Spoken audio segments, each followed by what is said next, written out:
to the Council District 6 Redistricting Community Meeting. My name is Jenny Wingenroth. I'm Chief of Staff for Councilman Kevin Robinson. He would love to have made it this evening, but he, City Clerk Denise Archibald, and Deputy City Manager Ginger Spencer are still at today's formal City Council meeting that's still continuing. So if it ends in time, they may join us, but we'll continue along. So every 10 years, the city conducts a redistricting process to gain public input on equalizing the population in each council district, and it's based on the results of the most recent census. So I want to thank everyone for attending this evening. If you need translation services, Gloria San Miguel is here tonight to translate. And I will introduce former city attorney and former city clerk Chris Meyer, who has performed 3 previous redistricting efforts for the city of Phoenix and has come back to assist the city with this one for his 4th. And so with that, I'll go ahead and pass it over to Chris. Thanks, Jenny. Good evening. Thank you all for being here and for being willing to give input on this important process for redistricting and drawing the council district lines. This is a process that's done for every jurisdiction in the country that has elected representatives, and we are required to do it at least every 10 years based on the census. So this has gone on throughout the country, and the city is not exempt and has to do it as well. So the process that the city uses for redistricting, the one we're using this time, is the same one we've used every other time in 1990, 2000, and 2010. And as Jenny said, I was involved in all of those. So part of our process is to ensure a professional and impartial process. The city hires a consultant with expertise in redistricting.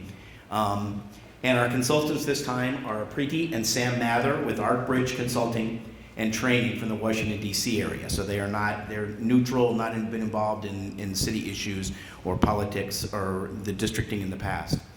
And they were selected through a procurement process that was done by the city and approved by the city council. So we're glad to have them on, and Preeti will be giving a presentation on the data and so on shortly. The process involves 2 rounds of public meetings for community input.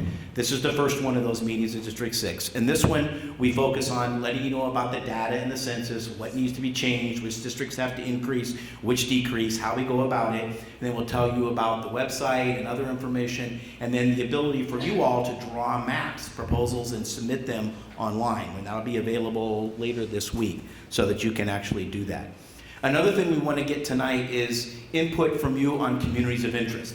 Neighborhood associations, block watches, just general communities, Arcadia, Biltmore, whatever those might be, that you either want to be, what are your preferences about those communities and where they end up in the districts. Sometimes the preference is to put them into one district so that they're all together and work with one council member. Sometimes the areas, especially larger ones, want to be in multiple districts so that they have a couple of people to work with on the council. So we want to get some input from you on that tonight if you have it, or you can submit comments online, which we'll talk about.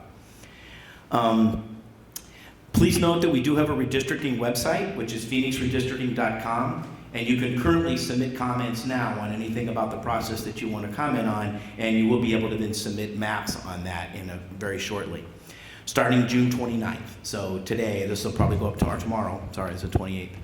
Being retired, I forget what day it is and what date it is. So after round 1 of the community meetings, we'll put up that mapping application. People will be able to submit maps and comments all the way up until August 1st. And then come August 1st, the next part of the process is the consultants will review all of that input and the proposals that were given, and they will come up with 1 or more possible alternative plans that meet the legal requirements that Preeti will talk about. Then we will bring those back out to the second round of public meetings where the community can actually comment on the proposed plans, what they like about them, what they don't like about them. Then based on that input, the consultants will try to develop 1 or maybe 2 final possible plans to recommend to the city council. And then the city council will review those and are scheduled to adopt a new redistricting plan at a policy meeting the end of September. Those districts then will be submitted to the county. They'll put them into the voter registration system, and they will be effective January 1st in time for the election process for next year's city council election. So with that background, I will turn it over to Preeti, who is going to go over data and information from the census and some of the changes and the requirements for redistricting. Good evening. My name is Preeti Mathur, and I'm going to run a PowerPoint presentation here for you. And that is going to show you the data that is required for redistricting. And like Chris just mentioned, that there is going to be a website, and you can send us your comments, and they will be reviewed by the city as well as by our staff and ourselves.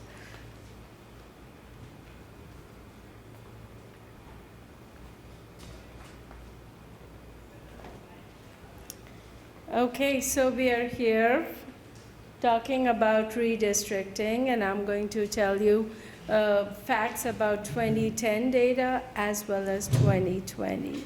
And the reason why I will talk about 2010, because your current districts were drawn based on the 2010 census. Okay? So on this slide, what you see is your current council districts, and also what you see here is 2010 census redistricting data as well as 2020 census redistricting data. So like you heard Chris mention, that one of the goals is equality of population in each of the districts. I just wanted to highlight here that back in 2010, the population of the city was 1.4 million. And now the population of the city is 1.6 million. And so back in 2010, our goal was to have 180,704 people in each district. But now that goal has gone up, and it is 201,017 people for each district. And this, I'm talking about total population. So with that data, you can see that maximum deviation back in 2010 was 4.74, and now that deviation has gone up to 14.45. Now, what does maximum deviation mean? It means the difference between the most populated and the least populated district. So with that, I'll take you to the next slide. And here we are saying that over the decade, the gain in population was 162,507 people, which translates to 11.2% growth over the decade. So we wanted to analyze this growth, and we wanted to see which districts grew more than the others. So here we are sitting in D6. So you can see that these are the 2010 numbers. Then you have the 2020 numbers, and then you have the difference. So looking at this last column, you will see that each district grew. Okay? Some of them grew more and some less. The highlight that you see here for districts 2, 5, and 7, because they had considerable growth. And you can see that D6 here and D4 and D3, they've had comparatively less growth. Okay? And the map indicates the same thing. The darker the color, the more the growth. So now I want to present to you the overall district statistics. And you can see that on one side you're seeing a table with red and greens, and on the right-hand side you're seeing a map which is also color-coded in red and green. So what this means here is that our target population, or the ideal population, the districts which have less than that, they are color-coded in green, and the districts that have more than the required ideal population, they are color-coded in red and pink. Okay? So here we are sitting in D6, and you can see that D6 needs about 10,000 people to come up to our ideal population, or the target population. So this is information presented to you in another way. So you can see the dotted line is your target, And whichever district is below the target line, you can see that they need to grow. And the ones which are over, they need to shrink or give up some population to the other districts.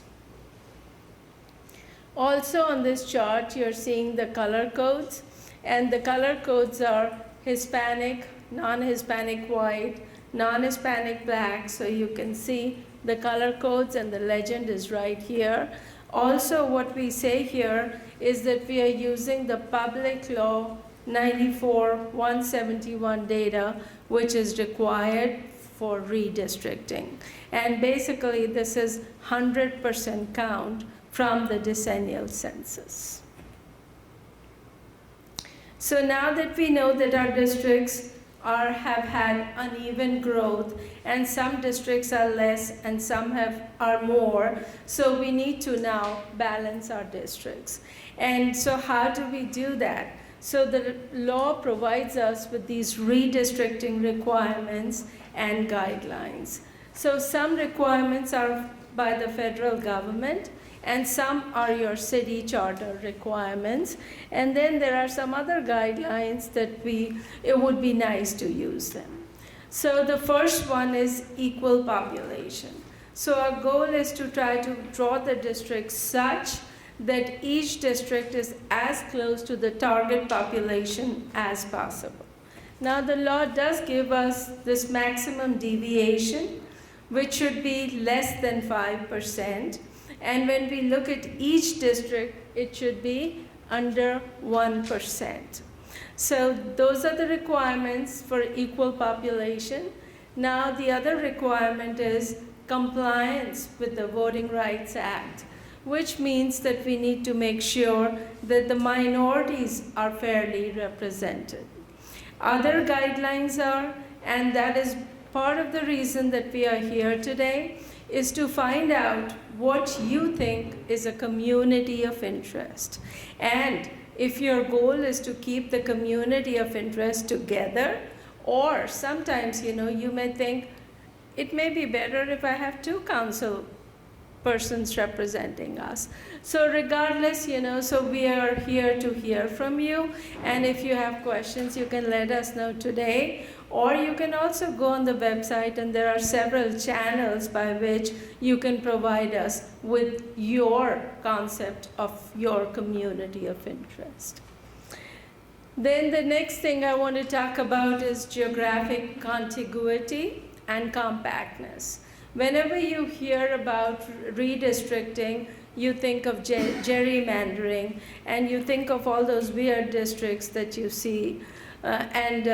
So what we want to do is we want to draw the districts which are contiguous, which are compact. So those are our guidelines. And the third one that you see here is the preservation of the core of the current district. So this, you may think about what is the core. The idea here is to keep the districts hopefully looking somewhat similar to what they are right now. And once again, you may agree with it or you may not, but these are guidelines. Then the fourth bullet that you see there is continuity of representation. What that means is when we draw these districts, we need to make sure that we don't draw the districts such that our current incumbent no longer lives there. So we have to make sure that the incumbents continue to live in their districts. Then the final guideline here is to preserve the political subdivisions. Now here what we are using for the city of Phoenix, we are using the precincts. And those precincts are the county precincts, and our goal is to keep them together as much as possible. So with this, I want to show you some more data about demographic, about racial, ethnic composition of the city and of the districts. So first we are looking at the 2010 data, and we are looking on the left-hand side, we are looking at this data by districts. So what we find is that the city of Phoenix has 8 districts, and out of which 4 districts are non-Hispanic white majority districts. So the ones that you see on the map are in yellow. They are 1, 2, 3, and 6. They are non-Hispanic white majority districts. And the ones that you're seeing in red, they are 4, 5, 7, and 8. They are Hispanic majority districts. And you can see that we have a little legend here, so you can see what color represents which race. On the right-hand side, you have this map, and this we have color-coded by the majority of population, the majority ethnicity, race information about each census block. So here you can see some more colors. You can see some blues, which stands for non-Hispanic Black, and the greens, which stand for non-Hispanic Asian. So this is how the data was back in 2010. So what we did was, we did the similar analysis for 2020 data and see how the city has changed over the decade. So here we have the 2020 data, and if you look at the districts, you will see that it's pretty much we have 4 and 4. 4 non-Hispanic white majority districts color-coded in yellow, and 4 Hispanic majority districts which are color-coded in red. And then similar information by census block, where we can see more detail, and we can see the other races as well, like non-Hispanic Black, non-Hispanic Asian as well. So now that we have done this analysis, we wanted to show you District 6 data. And here, if you look at it, we are comparing 2010 total population, voting age population, and 2020 total and voting age population. So you can see that all the racial categories that we are using are listed over here. And the reason why we have non-Hispanic white highlighted, because that is the majority population. Okay? And also you can see on top that District 6 needs about 10,000 people to balance it out, okay? So now that you see that, I'm going to take you to the next slide, and just want to focus a little bit here, and you can see that District 6, part of it is here, and part of it is down here, okay? And also, I just gave you here the racial and ethnic composition by census block. So you can see that it's yellow is a non-Hispanic white color, and you can see this is the other part. This is one part of District 6, and this is the other part. Okay? So I just wanted you to see, and maybe this could shed some light as to why the district was drawn the way it was drawn. So on this slide, I show you the precincts, which are a part of District 6.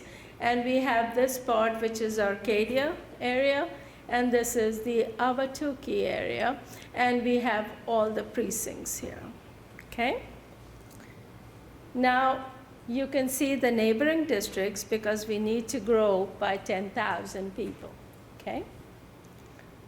So with this, what I want to show you is something that we call Plan A, which is nothing else but our suggested edits. And then you can say, oh, this is not what I like, but that is where your opinion is so valuable, because we need comments from you and see, okay, I live in this area, I want to stay here, or I want to move, whatever your comments may be. So once again, I want to say that what I'm going to present is suggestions, okay? On this slide, I wanted to show you that currently our maximum deviation is at 14.45%. And you can see a bunch of red and greens, which is saying that our districts are not in compliance. So with this plan A, look at the maximum deviation, it's 1.38, which is, we are required to be under 5%, so we are at a good spot.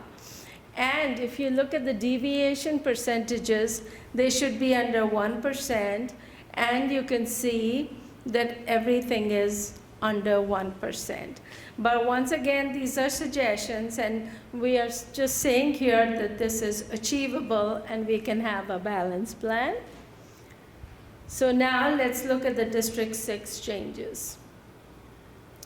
So here you can see the yellow boxes are where we are saying that we are recommending some changes. So we are saying, if you look at it, there is this Glen precinct, which currently is part of D3, and we are saying, what if we move it to D6? That will give us some population.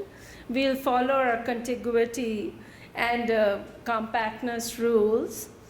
And then there is another precinct here, which is Orangewood, which is currently in District 5, and we are saying, what if we get that in as well? And then there is this precinct called Mayflower. This precinct is currently split, and so we thought between D8 and D6, and we thought we could combine them. So once again, these are suggestions.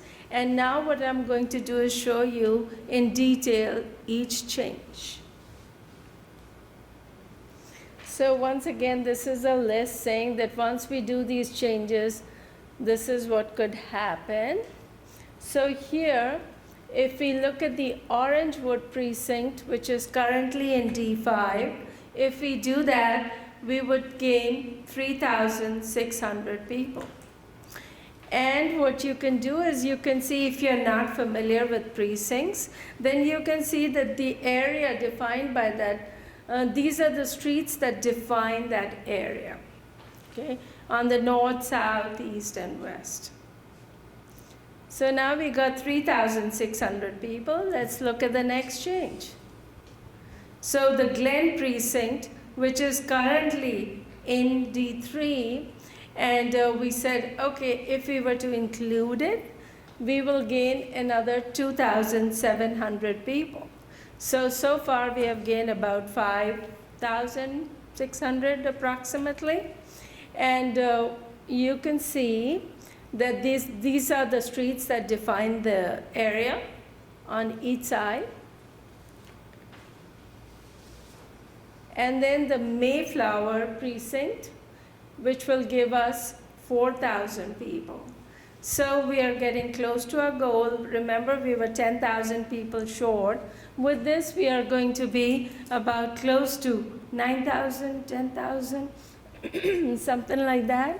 So these are the changes that we are recommending. I'm sorry, can I just offer an important thing? It says 40th Avenue on the east there, and I think it should be 40th Street. Oh, okay, possible, we'll take a look at it. Yeah. It could be something, Yeah, it's 40th Street, it's actually on the west side. yeah. Yeah, thank you so much, we'll get that corrected. And these are the changes that we are recommending. So now we are going to ask you for questions and comments, and with that, I'll hand it over to Chris and Jenny so they can take your questions.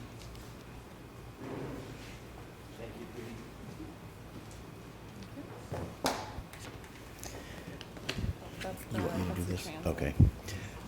Okay, thank you, Preeti. Benji, do we have any cards of people that turn them in to speak, or are we? We didn't have any, Okay, we have open mic. all right, so we'll just open it up. We have a mic here for people to come up to so we can capture this. We are recording it. It'll be available for people to view later or for you to see. So we need to make sure that we capture your names and your voices and the questions for when we respond. So anybody have any questions or any comments? Make any comments? Okay, here's first person. Please give us your name. Hi, I'm Bill Mager. I live in D6 in Ahwatukee.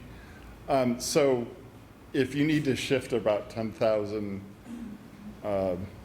populations of 10,000 amongst districts, are we talking about 3 precincts, plus or minus in every district? Is there a number that is a target for the size of a county precinct, or no? Okay, the county precincts are done more by geography and other district boundaries and where they fall than they are population. So they range fairly widely from, some of them are as little as 1,500 or so, and some are up close to 8,000. Okay. So no, it's not. But again, we need to move, that's just District 6 is about 3 precincts or 10,000. Some of the other ones are higher than that. One is, I think the biggest is 27,000 for District 7. So, but it's not a huge change like it was in 2010. We had one district in 2010 that had to lose 80,000. This time, I think the biggest group is about 20-some thousand. So it's much less of a change than we had to go through in 2010. Okay. So for District 6, about 3 precincts, depending on which ones you pick, obviously, Sure. then, could do it. But there'd be more precincts and things that happen in others. And the problem is, you can look at, for District 6, we can move 3 precincts. But when you have to move things around the other ones, it's like squeezing a water balloon. And so when you Yeah, make changes somewhere else, sometimes you might have to give, 6 might have to give up something and then gain something somewhere else in order to balance the others. You have to take it from the right place. Right. Well, obviously Ahwatukee Foothills is a kind of a no-brainer in terms of a contiguous thing, and then what you add to that is, what you get outside of that. So that's obviously a community of interest.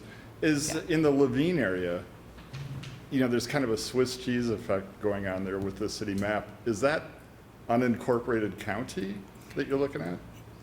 In a lot of cases, yes. If you look at that map and you see the little squares or areas that are white on the inside, Sure. those are county islands. They're in the county, they're not part of the city. So that wasn't counted in the population or the area of the districts in the redistricting.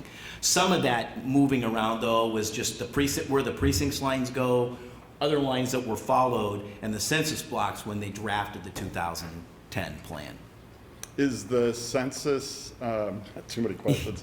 Is the census for 2020 considered final? I mean, did Phoenix challenge? It is anything? final for redistricting purposes. Okay. I believe it's also final for other purposes as well. There were some lawsuits. Phoenix did sue, and we won. So there were some increased numbers that are going to be used, but that'll be used in the allocation of resources around the country. So we'll get more money because of that challenge. But they froze what was determined to be for redistricting purposes, the public law and the census data that has to be used for redistricting. That is not going to change. Okay. All right, very good. Okay? Thank you. Thank you. Anyone else? There we go. Again, please state your name so we have. Neil Haddad. So, just so I understand it, you explained about the preserving minority voting rights. So, does that mean in those 4 white majority districts, there, I guess what I'm trying to ask is if you could explain that a little bit more to, when you preserve that, does it mean that you're preserving a majority minority district, or that you're making sure that all of the districts have a spread, a balance, a diversity? I'll take a shot at that and then we can let Preeti answer. It basically refers to the district and that it is preserving. We have 4 majority minority districts now. If we don't have 4 majority minority districts when we're done, because the population still would call for that, that could be subject to challenge and would be looked at by the courts or could be challenged. So yes, it basically means that we have 4 majority minority districts. We need to maintain those, and we can maintain the 4 majority white districts based on the current population. Okay, thank you. Is that anything to add? Okay. Yeah. The, is the presentation available? The presentation will be available on the website. We're going to post them all in the next couple of days. Okay, thank you. Do you have a timeline graphic for how this stuff is going to go down? Because you explained the dates and everything, but I think it would be helpful to have a timeline graphic. I believe we have a timeline on the website, or we'll put that on the website. Okay. We could add a slide, it's a good thought for the schedule. But Thanks. I think we talked about it. Do you have questions about the schedule, or you just wanted to have a copy of it? No, be I available? mean, but you gotta Yeah, log it's a lot every of stuff. date, so. So in many of these things, on the website, stuff that's being sent out, you mentioned we want to hear feedback. To me, maybe it would be good to say what kind of feedback you're looking for, because it's just like wide open, I mean, is it the font on the presentation? I mean, what kind of feedback, so. Okay, we're looking for feedback on where you would like to see the district lines drawn. What are the communities of interest? Ahwatukee, for example, was just mentioned. Arcadia, Biltmore, a neighborhood association. Royal Palm is one that is involved and comes up because it's split right now from the last redistricting. So, or a block watch it might be. School communities. Areas that you view as community interest that should be considered by the consultants and the council when we draw the lines, and how do you want those treated? Do you want them to be combined in one district? Do you want them to be divided in 2 districts? Do you want it to be in 3 districts? So that type of thing. Where the lines are specifically drawn. If you think that doesn't make sense, if you're familiar with the area, there's a reason why it makes sense that areas be together, then we want that type of input. Okay. Does that help? And yeah, thank you. So that would come online or? That can come online. You can call and give the information. On the website, there's information about where to do it, and there's some cards back there that have a QR code that you can go to, but you can call and give us the information. There's a phone number. You can send emails. There's an email address.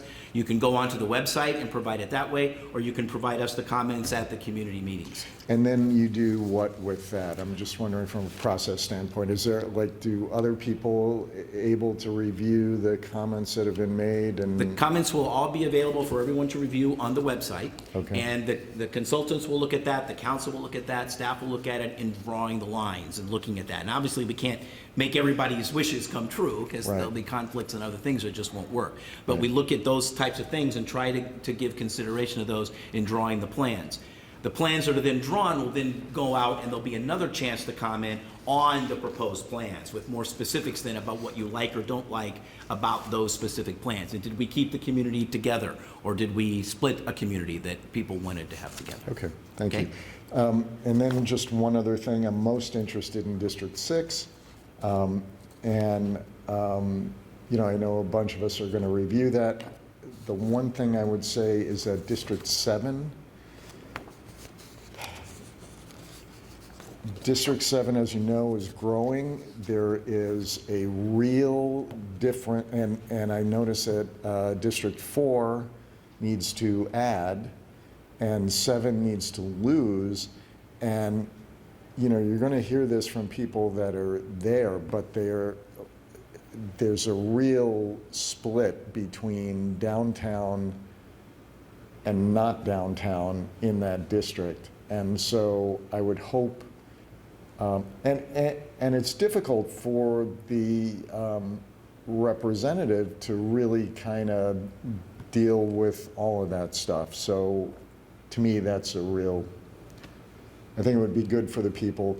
To the point that the gentleman made before me, there are a lot of county islands that continue to get gobbled up down in 7, and that's going to happen over the next 10 years as well. So it just seems to me, if 4 is down, 7 is up, there's a way to concentrate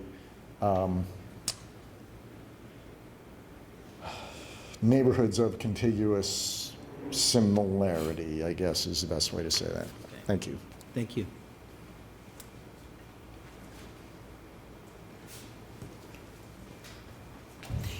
Just one thing to add to that, if there's specific neighborhoods or associations that you have in mind, that would be helpful if you could submit those to us so we make sure we look at those specifically. Good evening. Good evening. I appreciate the presentation, but to tell you the truth, even with my glasses, it didn't help. Let's see. We really need to be able to look at it closely and at a distance, and looking at something like this, no, no, it did not help at all. What I'm interested in particular is in District 6, and the area between, say, 44th Street, 48th Street, Thomas and McDowell. Unfortunately, it's part of several neighborhoods, including the 44th Community Alliance. We have been bounced around between 6 and 8 and 6 and 8, and we're tired of it. Enough already. We prefer to be in 6. It's a unified district that way. We would go all the way to McDowell. We also share with neighborhoods to the north, including the Old Crosscut Linear Canal and those concerns, as well as Arcadia Crossing and the shopping. We have both the Crosscut Linear Park, as I mentioned, as well as Pierce Park. We fit, I think, very well in that area, and I would just as soon continue in that. But I will look at the presentation. I appreciate the efforts, but I'm also really frustrated. I would also hope that next time we would have some idea of what some of the proposals you have in order to fit into these areas and make a good match, so we could comment on those rather than waiting until it goes to council and then we comment. By that time, honestly, it's too late. We'd really, next time, please consider having these meetings so you could give us some ideas what you're proposing, so we could discuss those proposals and go through those. Thank you. Thank you for that. That's exactly what will happen with the second round of hearings in early September. There will be one or more plans that will go out for the public input before they're presented to the council at the meeting. Good. I appreciate that. Yeah, Thank you. Thank you. What precinct are you in? No, I mean, the county precinct.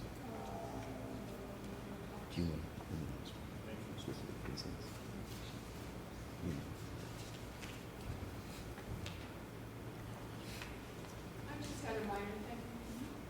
If you reprint this, could you put the district numbers on here? Yes, Some we- kind of legend or something? 'Cause Yeah, really, right. I've gone back and forth. That's what I did, I marked mine up. Yeah, we had them on another version. When this one got printed, they weren't on there, and somebody brought that to our attention, so I apologize. It'll be identified better on the website. Thank you. Does everybody know which ones they are? Because we can fill that in for you if you need us to. So you could write it on there. You did it. You want to do it? Put up the map. So you can see D1, There. D2, You're D3. too fast. It's too fast. Oh, sorry. One is the long one to the northwest. Okay, 2 is the northeast. northeast, Northeast is 2.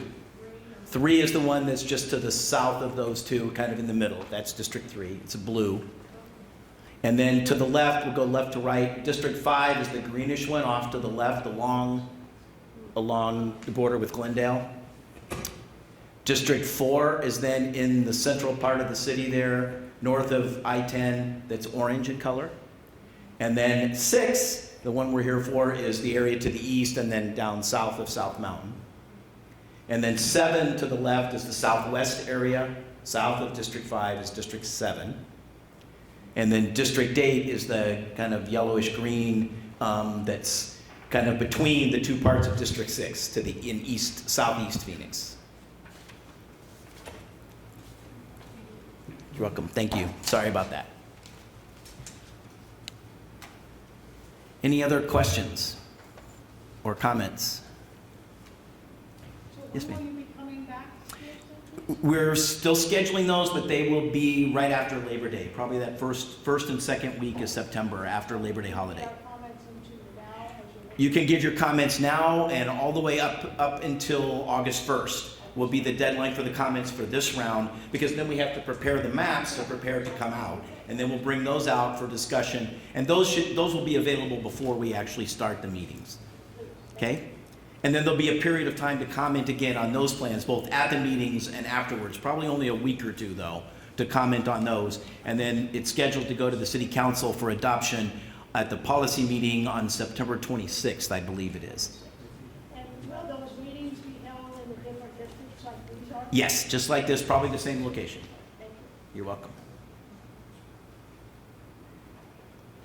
Any other questions or comments?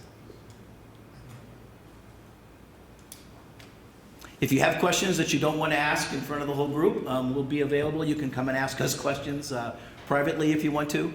And again, some of the comments that we've had, very good. Thank you very much. Some of you that had specific areas of concern about precincts in your area, ma'am, if you can provide that names of those precincts or submit that online or email or something, that really helps so we know exactly what you're talking about. We've got the general idea, but it helps to know the specific areas that you're talking about. So, okay?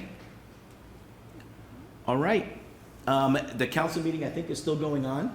So councilmen, they were planning to be here, and Ginger Spencer, the deputy city manager, was overseeing the redistricting this time, and Denise Archibald, who is now the city clerk. She replaced me. She's now the city clerk, and she is at the council meeting as well. So apologize that they couldn't be here. Thank you all for being here. Hope this gave you some information, was helpful. Sorry you couldn't read it. It'll be on the website. That'll be more helpful to you, I'm sure. So. And then I'd just like to add, so thank you. The second round, when those meetings get scheduled, which it sounds like they're scheduling for right after Labor Day, first and second week of September, when they're scheduled, they're going to go on the Phoenix Redistricting website, but in the council office, we'll also share that information in our newsletter. And so we'll let you know when it's available. There's cards, Chris mentioned there's cards in the back that has information for a phone number, an email address, a QR code.